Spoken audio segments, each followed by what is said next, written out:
আসসালামু আলাইকুম। বিসমিল্লাহির রহমানির রহিম। ছাত্র সংবাদের বিশেষ আয়োজন ক্যাম্পাস ভিত্তিক বুলেটিন ক্যাম্পাস পরিক্রমায় আপনাদের সবাইকে স্বাগত।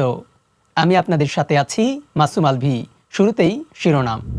জগন্নাথ বিশ্ববিদ্যালয়ে সশরীরে ক্লাস শুরু মঙ্গলবার। শাহজালাল বিজ্ঞান ও প্রযুক্তি বিশ্ববিদ্যালয় কেন্দ্রীয় ছাত্র সংসদ নির্বাচনে 251 জনের মনোনয়নপত্র সংগ্রহ।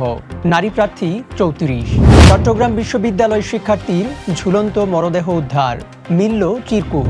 জাহাঙ্গীরনগর বিশ্ববিদ্যালয়ে 4 আবাসিক হলের নাম পরিবর্তন। খুলনা বিশ্ববিদ্যালয়ের ভর্তি পরীক্ষা শুরু 18 ডিসেম্বর। আসন প্রতি লড়বেন 97 জন। বরিশাল বিশ্ববিদ্যালয় ছাত্রদলের 3টি পদে নির্বাচন শনিবার, লড়বে 10 প্রার্থী। নোয়াখালী জেলার 243 শিক্ষা প্রতিষ্ঠানের সব শিক্ষককে শোকজ। বাংলাদেশ টাইমসের বিরুদ্ধে জিডি করলেন ছাত্রদলের আবিদ মায়ের। ঢাবির ব্যবসায়ী শিক্ষা ইউনিটে ভর্তি পরীক্ষা সম্পন্ন।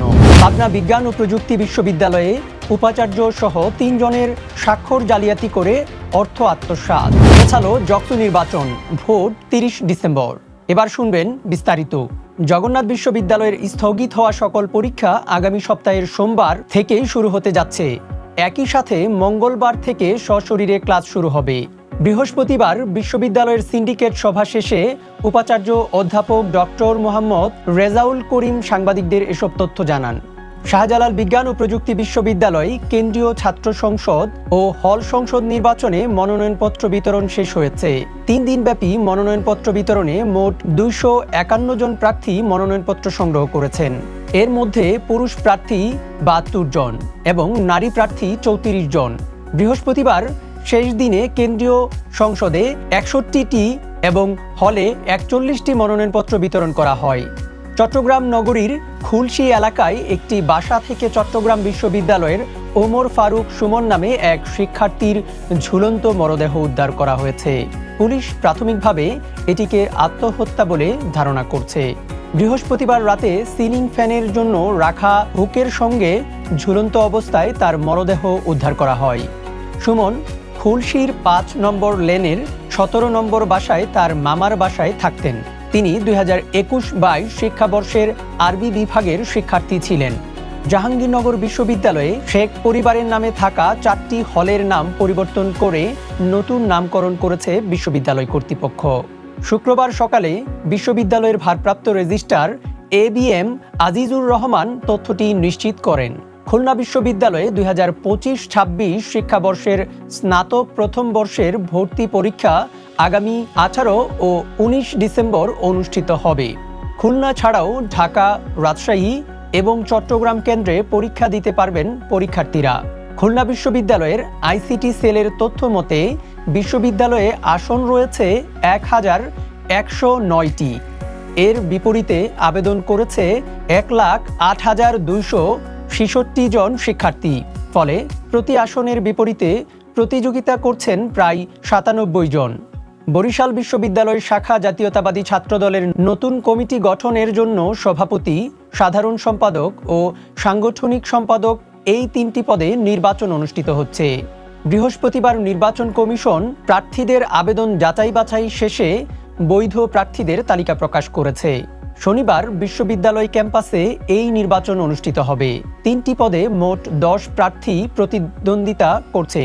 প্রাথমিক সহকারী শিক্ষকদের কমপ্লিট শাটডাউন ও কর্মবিরতি কর্মসূচির কারণে নোয়াখালীর 243টি শিক্ষা প্রতিষ্ঠানে বার্ষিক মূল্যায়ন পরীক্ষা অনুষ্ঠিত হয়নি।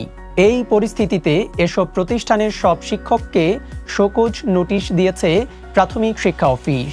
বৃহস্পতিবার জেলা প্রাথমিক শিক্ষা কর্মকর্তা ইসরাত নাসিমা হাবিব পৃথকভাবে তাদের এই নোটিশ দেন।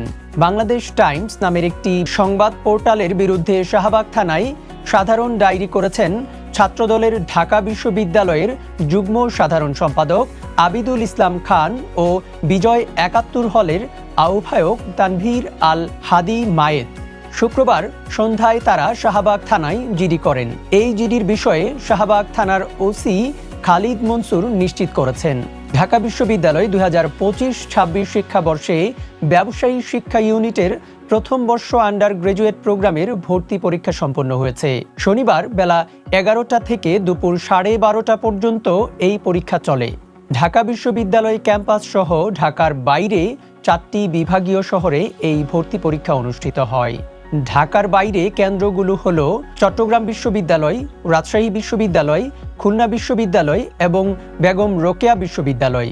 পাবনা বিজ্ঞান ও প্রযুক্তি বিশ্ববিদ্যালয়ে মোহাম্মদ মাহফুজুর রহমান নামে এক কর্মচারীর বিরুদ্ধে উপাচার্য, উপ-উপাচার্য এবং কোষাধ্যক্ষের স্বাক্ষর জালিয়াতি করে টাকা আত্মসাতের অভিযোগ উঠেছে।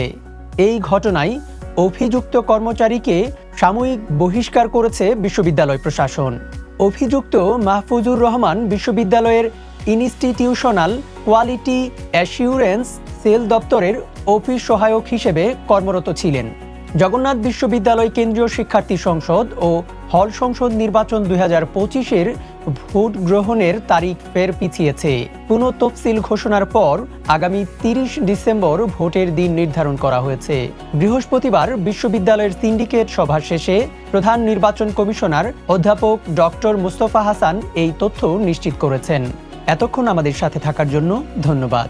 ক্যাম্পাস ভিত্তিক নিউজ পেতে চোখ রাখুন ছাত্র সংবাদের ফেসবুক পেজ ও ইউটিউব চ্যানেলে। আল্লাহ হাফেজ।